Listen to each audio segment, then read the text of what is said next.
Hi there. My name is Michelle Percopo. I'm a registered nurse and a graduate nursing student at Gonzaga University. Did you know that in Washington state, 1.8 million individuals use Medicaid? Further, of those 1.8 million, 53% are non-white individuals.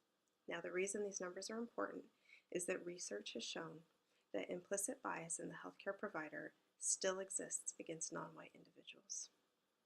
In addition to that, we know that patients who carry Medicaid may receive stigma simply because they are using Medicaid as their health insurance.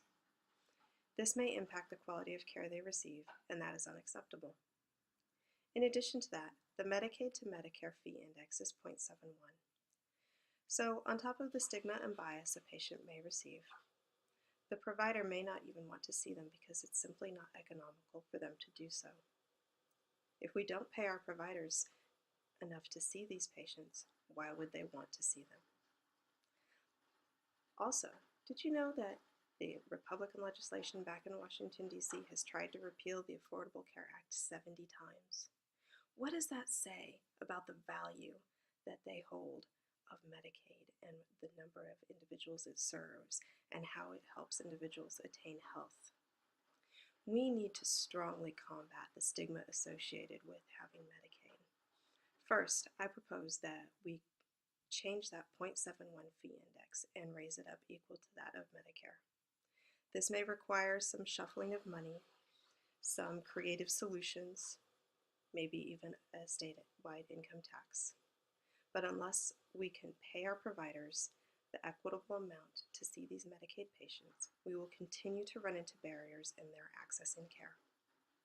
Second, we need to tie in a provider education program to their annual license renewal for implicit bias. If we don't do that, we cannot guarantee that we will make any headway on how patients are treated. We can do this in the same way that we have done with suicide prevention training. And we can make this a self-sufficient program by tying in the cost to operate it to the license renewal fees that individuals pay each year.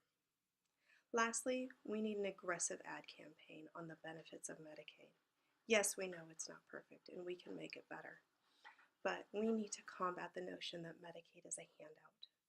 We know that here in Washington state, of families that participate in Medicaid, at least 80% of them have one individual working.